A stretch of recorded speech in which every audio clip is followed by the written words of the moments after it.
اے دار علوم میرے چمن تو دیکھ وہ مہمان آئے ہیں، اے دار علوم میرے چمن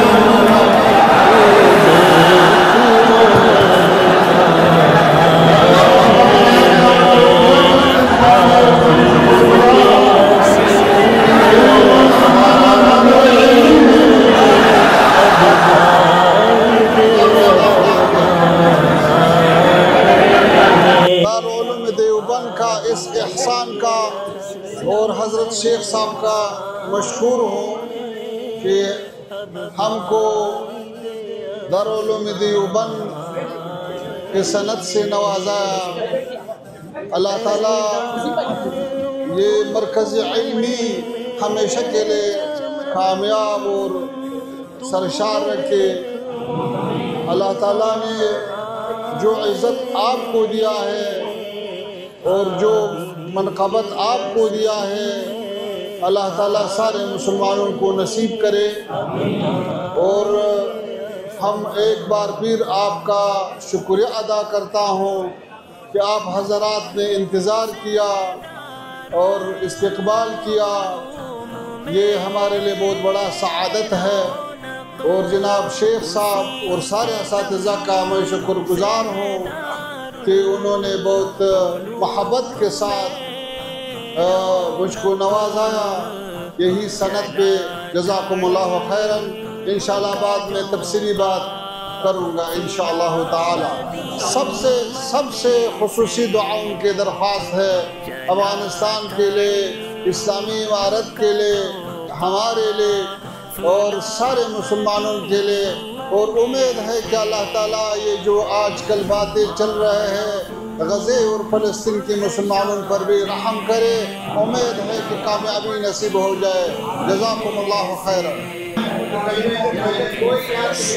الحمدللہ رب العالمین والصلاة والسلام علی رسولہ محمد وعلی آلہ واصحابہ اجمعین۔ اما بعد فاعوذ باللہ من الشیطان الرجیم۔ بسم اللہ الرحمن الرحیم۔ وَتِلْكَ الْأَيَّامُ نُدَاوِلُهَا بَيْنَ النَّاسِ۔ وقال اللہ تعالی انما يخشى الله من عباده العلماء۔ صدق اللہ العلی العظیم۔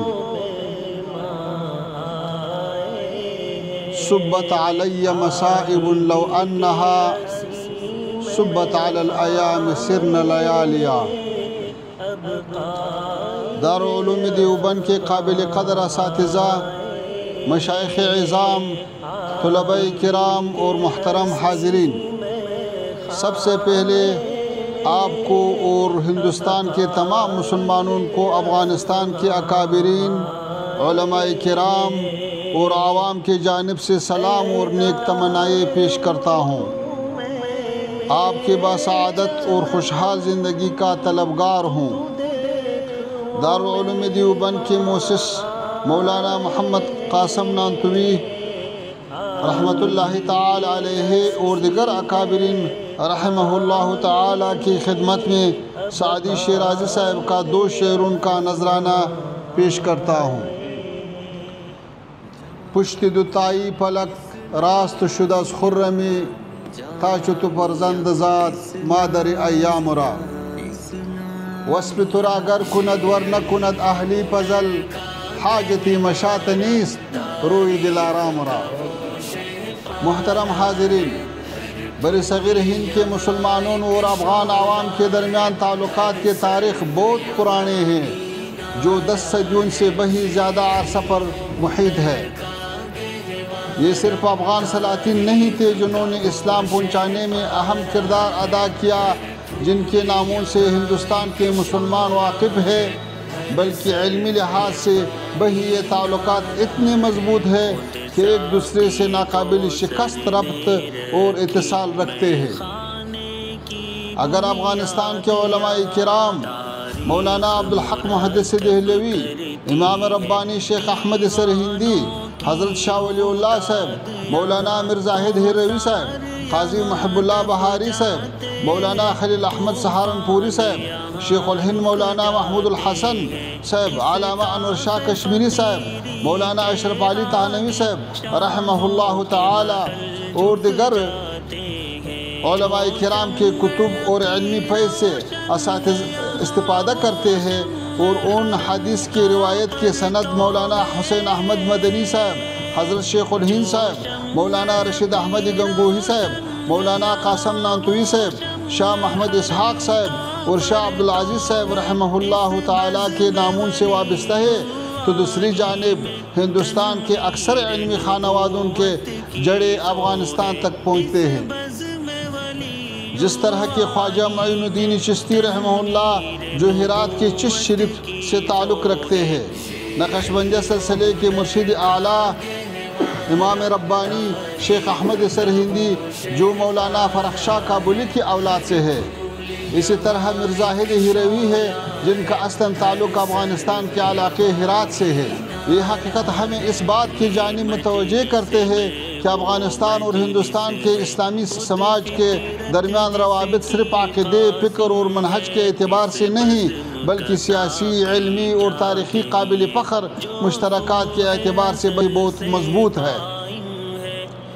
ابھی جب افغانستان میں اللہ تعالیٰ کے فضل سے اسلامی حکومت قائم، امن و امان قائم ہے، ملک کے تعمیر نو کے سلسلے میں علمی مراکز بھی اثر نو تعمیر کیے جا رہے ہیں اور حقیقی طریقے سے اقدامات کا آغاز کیا جا رہا ہے، چاہے کہ ہمارے اسلامی ملک اور دارالعلوم دیوبند سے اس طرح دیگر علمی اداروں سے جیسے بظاہر العلوم سہارنپور، ندوۃ العلماء وغیرہ کے درمیان تعلقات اور آمد و رفت بڑھ جائے تاکہ ایک دوسرے سے افادہ اور استفادہ آسان ہو سکے۔ دارالعلوم دیوبند کے کارنامے بیان کرنے لگ جائے تو شاید اس کے لیے یہ محفل کافی نہ ہو۔ مختصر اتنا کہوں گا کہ یہ دارالعلوم پوری امت مسلمہ خصوصاً جنوبی ایشیا کے مسلمانوں پر اللہ تعالیٰ کا بڑا احسان ہے۔ آپ جانتے ہیں کہ گزشتہ 2 صدیوں میں ہندوستان سمیت اسلامی دنیا کے اکثر ممالک مغربی استعمار کے زیر تسلط رہے۔ اس آزمائشی مرحلے پر مختلف قسم کے فتنے اٹھے، مگر سب سے خطرناک فتنہ مسلمانوں کے عقیدے، اخلاق اور ثقافت کے تحریف اور اس کے خاتمے کی صورت میں درپیش تھے۔ اس تاریکی میں دارالعلوم دیوبند نور اور ہدایت کا اونچ سرچشمہ تھا جس نے مسلمانوں کے عقیدے، فتوا، فکر و ادب، دینی علوم، تصوف و عرفان، اخلاقی تربیت اور زندگی کے تمام شعبوں میں صحیح منہج متعین کر کے دیا اور اقوام کو گمراہی سے بچایا۔ دارالعلوم دیوبند کے مشائخ کرام کا بڑا کارنامہ یہ تھا کہ ہر طرح کے تنگ دستی، غربت اور مشکلات برداشت کیے، مگر علم، فتوا اور دعوت اسلام کے حریت اور خود مختاری کا تحفظ کیا۔ اس دارالعلوم نے مسلمانوں کی دینی منابع کو نہ صرف استعمار کے اثرات سے محفوظ رکھا بلکہ افراط و تفریط اور مختلف منحرف گروہوں کے اثرات سے بچایا، جس کے برکت سے آج الحمدللہ ہم ایک خالص اسلامی منہج سے بہرور ہے۔ دارالعلوم دیوبند نے مشکلات اور مصائب کے مقابلے میں 1.5 صدی کے بعد بھی اپنی اصلیت برقرار رکھی، اعتدال کا راستہ اپنایا، علمی امانت کے میراث کا تحفظ بھی کیا اور اپنے اصولوں پر مضبوطی سے قائم رہے۔ تفسیر، حدیث، فقہ، اصول فقہ اور دیگر اسلامی علوم کے متعلق بے شمار کتابیں اور شروحات لکھ کر شائع کر دی ہے۔ دیوبند کی علمی روشنی صرف ہندوستان تک محدود نہیں بلکہ اس نے پورے اسلامی دنیا کو منور کر دیا ہے۔ افریقہ، یورپ اور امریکہ تک بھی اس کے خدمات کا سلسلہ پھیلایا ہے۔ ان سعادت بزور بازو نیست تا نہ بخشت خدائی بخشندہ۔ محترم مشائخ کرام، یہی علماء ہے جو امت کو بیداری اور عمل کے احیاء کا راستہ دکھا سکتے ہیں اور اسی کامیابی کے افق تک پہنچا سکتے ہیں۔ امت مسلمہ کو تفریقہ کے بجائے اتحاد اور علمی بصیرت کی ضرورت ہے اور دیوبند کا یہ بڑا مرجع اس حوالے سے کردار ادا کر سکتا ہے۔ والسلام علیکم ورحمۃ اللہ وبرکاتہ۔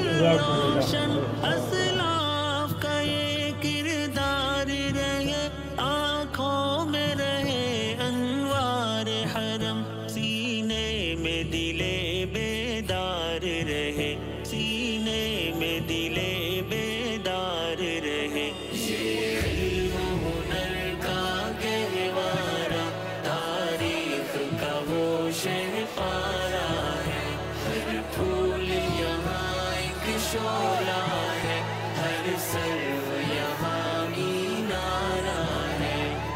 جامعہ اسلامیہ، جامعہ اسلامیہ۔